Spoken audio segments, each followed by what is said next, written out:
Okay, without further ado, I'm not gonna be like rambling too much, since I know you all guys are here to see our special guest today, and I'm sure many of you guys know him very well since he's been a mate for a long time. He's actually my senpai here in LanCul. So, yeah, let's welcome Lucas. Lucas, come here. Come here, boy. Okay. Hello. Okay. Hi. Hello everyone. Hello. Here's Lucas. Here is me, and here's Meya as well. Here's Meya too. How is Lucas doing today? I'm good. Yes. It's Friday, so. It is Friday, né? So I am feeling good. Do you have any plans for a weekend? Not really, actually. Not really. I just figured, I just realized that it will be sunny, so maybe I will make some plans now. Make some plans. Yeah, it's gonna be a beautiful weekend, I think. Okay, maybe I should make some plans now. Yeah, so what I said basically in the kind of intro, you are my senpai here in LanCul. You've been longer here. Really, like, not by much, I think. When was the time you joined LanCul? I think I started in October 2018. October 2018. Okay, yeah, you're my senpai by like 3 months. Okay, not 3 or 2 months. Okay. I joined in December. Okay. But like the end of December. Yeah, because I think the first time that I met you was in the Christmas party. It was the Christmas party that year. 2018. I remember. Actually, guys, Lucas was the one that oh, wait. Sammy says cannot hear your voice very well. Oh, really? Really? Is it okay now? Oh, perfect. Okay, sorry. Yeah, maybe there was like some technical difficulties, but we're back now. We're okay. Yeah, there was a Christmas party before Corona, and this is going to be a question I have for you too, actually. But before Corona time, we had those like once a month parties. Usually it was like some kind of opportunity, like any holiday or something that was there. And my first ever interaction with LanCul was Christmas party. And one person I remember from that Christmas party was you, because you kind of took care of me on that party. You're like, oh, she's the new maid. Like, she doesn't know what to do. It's like she's so lost. So, yeah, thank you. Yeah, you're Lucas welcome. senpai. Yeah, but I don't think I took care of you really, like, because I was also new at the time. I was just there. It was just a support group of new mates. Yeah, I think most mates back then were new. So at that party. Actually true. So I have a question for you guys. How long have you been in LanCul, and have you had sessions with Lucas already? If you had, maybe you have some interesting experiences about those sessions. But I have a question for you. Since, we've been here for, over 3 years. Yes. And LanCul has changed quite a bit. Yes. So how do you kind of compare your LanCul life now comparing to like when you started? That's a good question. I think when the whole system changed completely. I remember when we started that we had like iPads at the branches. And every branch had their own like bag with 2 iPads inside, and we had to set up the table. And I remember that the members would check themselves in, type their number and check in, and I think like almost like twice or 3 times a week someone would make a mistake, and then at the end I would have to make a report saying this person checked someone else in, or like they checked out another person by mistake, and we would have to do this almost every day. That's true. I asked you the question, but you actually kind of giving me like memories of those adventures with iPads. Yeah, we would have to go like quicker, like be sooner at the branch to open everything. The drink tickets. Yeah. So how do you feel now? Is it like easier for you? Is it? I think Yeah, there are definitely some sacrifices because of coronavirus. True. Definitely, like before we had a lot of people per table. A lot of people. Oh my gosh, guys, one time I had a table with 12 people. Yeah, I had something similar as well. Right? Before it was so nigiyaka. Yeah, it was very busy, very busy. It was very busy at the table, yeah. Yeah, and of course we can't do that, you know. After coronavirus, we need to like distance ourselves. Yeah. And the masks now. And the masks. We have to wear the masks. Yeah.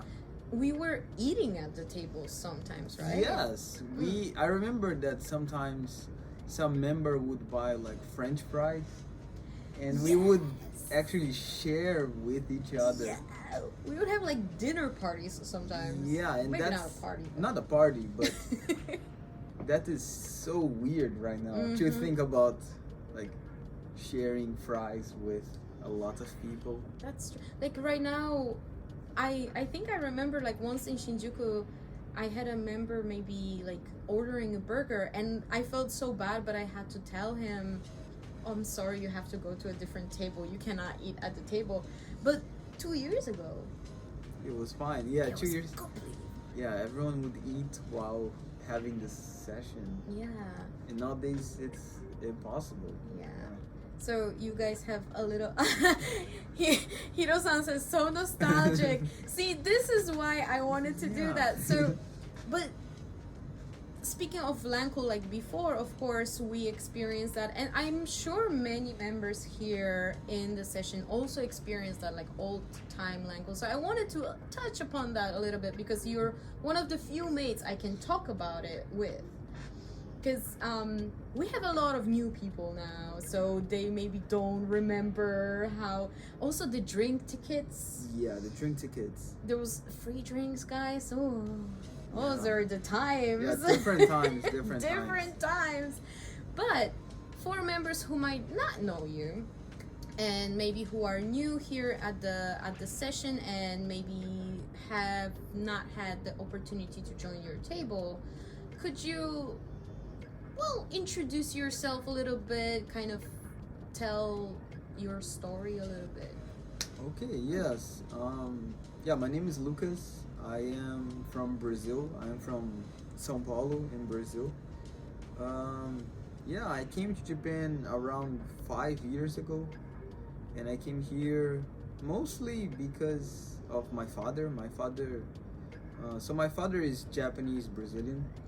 He was born and raised in Brazil, but my grandparents are Japanese. And he lives here. He has been living here for like 20 years in Chiba. So I came here 5 years ago.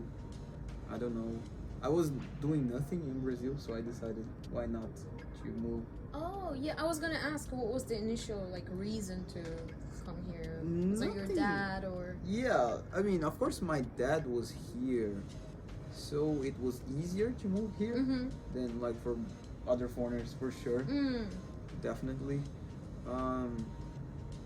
But there was no reason really for me to move here. I just felt like I should get to know Japan more because, you know, my family is from Japan. Part of my family is from Japan.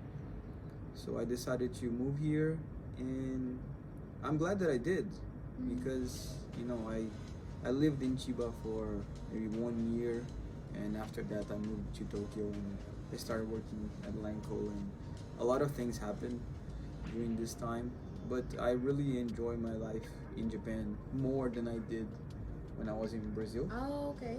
So I'm really glad that I came, but I don't think I had the reason really when I actually came here.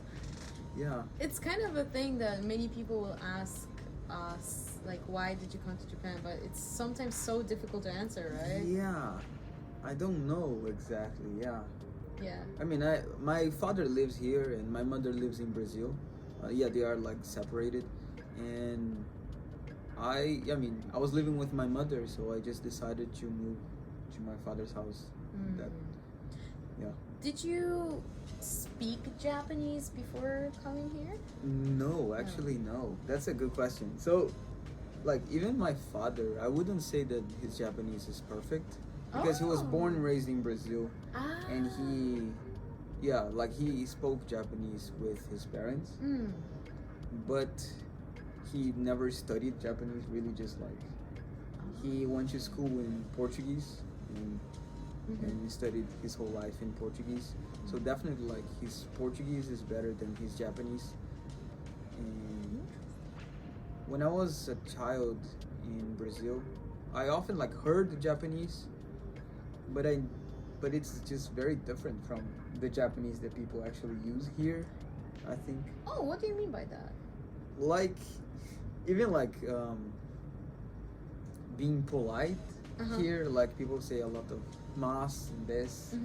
I never heard that when I was in Brazil. It was like a simple version? Yeah, because it's just like in a family setting, right? And whenever people are like working, there's a big Japanese community in Brazil, but people who speak Japanese maybe like in a family setting, but if they work in Portuguese, right? So they don't use any formal language. They only use, and then after a few generations, they just completely forget the formal language, right? Just the casual things. That makes sense. How about, okay, so since you also said like your dad also didn't really speak like such a like good Japanese, how about just in general the culture? Did you have some kind of culture shock even though part of your family is Japanese? Yeah, I had a culture shock that I think like a reverse culture shock kind of, because I think the Japanese side of my family is actually more strict than Japan is right now. More like traditional in a way than like people here in Tokyo. So I feel like after I came here, I had a perception of Japan being more strict than it actually is.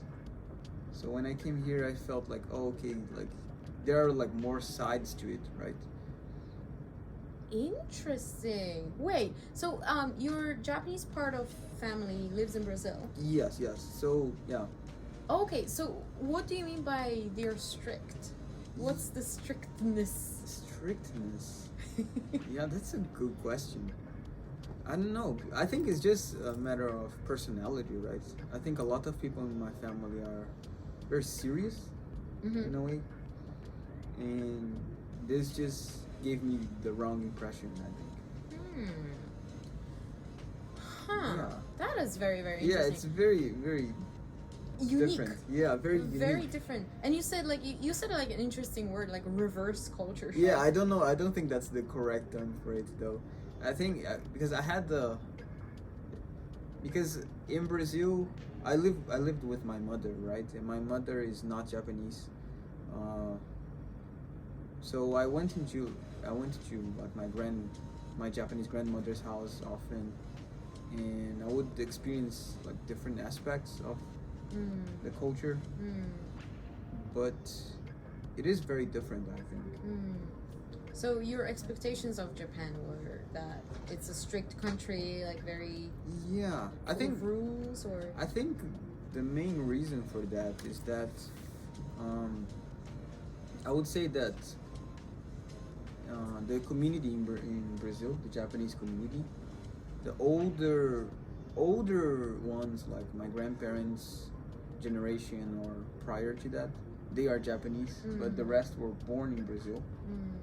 So I would say that the young Japanese descendants in Brazil are culturally Brazilian, not Japanese. Okay, I understand. And so I didn't experience like young Japanese culture in Brazil, just like older generations Japanese culture.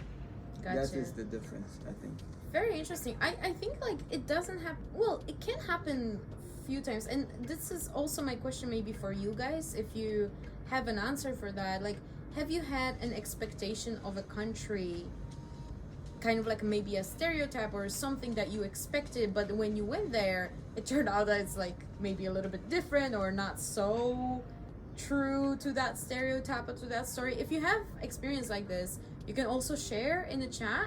But that's really interesting because usually we hear how do you say, like, we hear stereotypes, we hear some kind of I don't know, usually I feel like usually with the expectations they're a little bit more than what we think, instead of like less than what we think, because we hear like stories but then it's just stories, and then you experience that and you're just like, you have this culture shock, right? But it's more like a culture, it's like a toned down. Yeah. It was interesting. I think it's also because I've been in Japan for kind of a long time, almost 5 years now. Yeah. So I had the opportunity to meet a lot of different types of Japanese people, right? And like kind of break all the stereotypes that I could have had before, right? So I've met a lot of young and older and everything in the middle, and more strict people and traditional people, but also more like relaxed, and of course, and this made me like kind of understand Japan better over time. Yeah, definitely, like interacting with people is very important, right? Yeah. So you said like you kind of just came here like no bigger reason. I'm kind of thinking, like, I'm wondering if, first of all, if you had maybe some goals that after coming to Japan they changed, influenced by like living in Japan, or maybe a new goals were like born. Yes, definitely. I think like I'm currently 27 right now, so I came to Japan when I was 22, and when I was 22 I didn't really have any goals in my life. Okay, yeah. I was just 22 years old, and I didn't really think about long-term future. But after I came to Japan, like when I came to Japan, I didn't expect to stay here actually. I was thinking I would maybe live here for a year or so and then go back to Brazil. It's a story of all of us, really.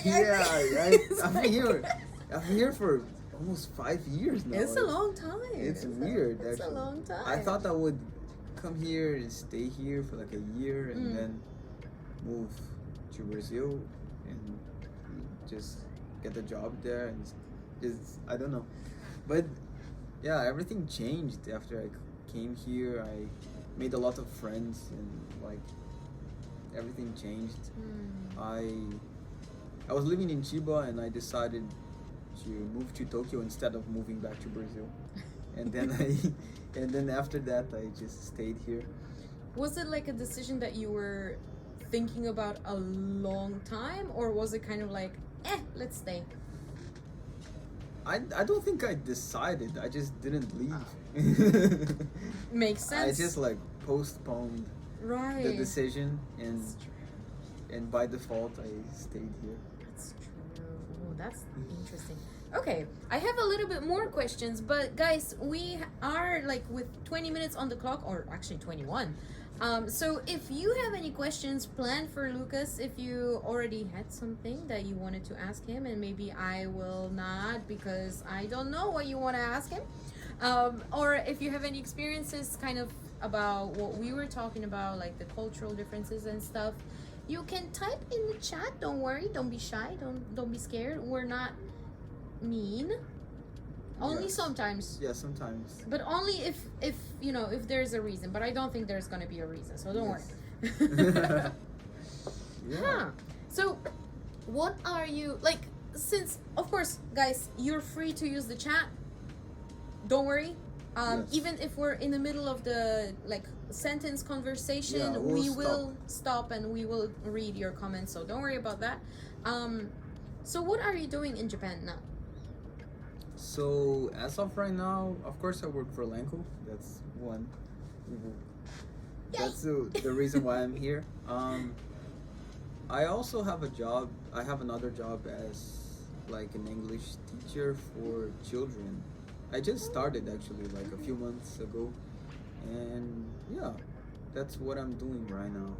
I've been like kind of interested in some different things, like I've been trying to like learn programming recently. Oh, that's interesting. Yeah. That's difficult.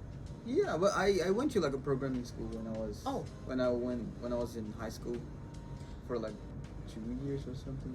In high school? Yeah, it was like I went to high school up until a certain point, and then after that were programming classes, like a technical.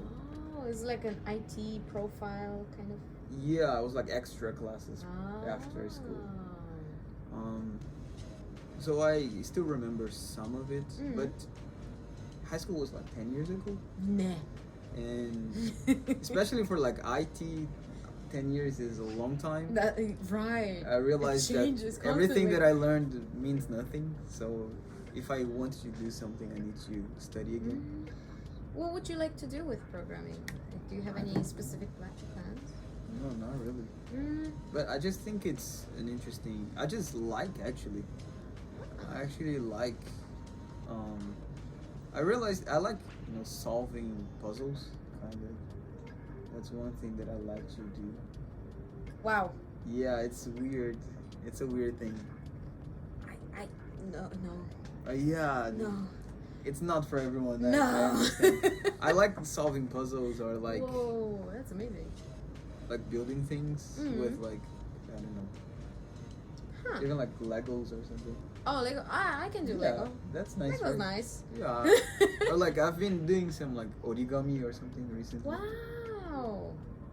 But yeah, something like this. Oh, we have a question from Asmi. Did you have any unforgettable events or moments in your 5 years life in Japan? Unforgettable question, thank you. events. Unforgettable events. Yes, definitely. Yeah. A lot of moments actually. Yeah, it's difficult to say. If you can choose like 3. Let's choose 3. Yeah. I remember when I went with some friends to Summer Sonic, the music festival, and that was really good. It was like a good memory that I had. Yeah, before coronavirus. No. Back in the day when we were able to do that. Of course, like one of the most important memories was like me and Nicole. Yeah, when we decided to be together, me and my girlfriend Nicole. Guys, that's so sweet. Oh my gosh. Yeah. That is so cute. Yeah, that would be like one major moment in my life here, for sure. If you don't know, Nicole is also a mate in Yes. LanCul, and you met in LanCul. Yeah, me and Nicole, we met each other See? in LanCul. LanCul. I see a heart there, so. Yeah. LanCul connects people, guys. Yeah. We have some love stories here. We have friendship stories. I hope we don't have hate stories. I don't know. Yeah, maybe. Yeah, true. Yeah. She was also in TGIF 2 weeks ago as well. Yes, she was here. Yes. She was here. Okay, so that's the second one. Okay, the second one. Third one. That's a little like specific events. I'm not really sure. I think the moment that I came to Japan specifically, like the day that I arrived at the airport, was very strange, I think. What do you mean by that? Yeah, one thing that, of course, I'm from Brazil, right? And Brazil is very far from Japan. The flight took like 31 hours to get here. It's like what? My like where I live is like almost the opposite side of the world from Tokyo, and I took like several flights and I couldn't sleep at all because I remember that there were like a couple with like 5 children around me, like babies, and like they were playing and jumping, like literally around me like this. And I have like motion sickness as well, so I was feeling like really bad. And one thing that happened is that, yeah, first of all, the seasons are opposite. So I came here in February, and it's summer in Brazil. It's really hot, and I came here, and it was really cold. Did you have clothes? Winter clothes? For Japanese winter, no. I No? don't think so, because yeah, it was not. I didn't have the clothes at all, and I arrived late at night at Narita airport, and they took a long time during immigration to like get my Zairyu card. Right, yeah. And because of that, I missed the last train, No! and I had to stay at Narita airport, and they turned off the lights, and I had to stay there until like 6 a.m. after the 31-hour flight. And I didn't have winter clothes, so I was just like on a bench like this until the morning, and then I took the train to my father's house. That's a whole like movie story. Yeah, it was very weird. Definitely an unforgettable event. Yeah, that was traumatizing for sure. But oh my gosh. yeah, but I survived. After. Yeah. Oh my, Yeah. 31 hours in the. Oh, Yeah. gee. And no winter clothes. Yeah, no winter clothes. Amazing. I mean, I had like a hoodie, but it was like snowing almost. Like, Oh. It was really cold, like really cold. So No. I had to. Thank you guys so much. TGIF, thank God it's Friday. Have a great weekend as always. See you guys next time, next Friday. It's gonna be with, oh my gosh, I forgot now. I think it's gonna be Kilini. So next Friday, Kilini or Brennan. I'm not sure, but one of I those. thought you knew everything. I knew everything, but sometimes it's in my schedule and I just have to look up. But thank you guys very, very much. Thank you for joining. Thank guys behind the camera for helping us. And yeah, TGIF, thank God it's Friday. Have a great weekend, guys. Bye. Bye bye. See you. Bye, guys. Thank you.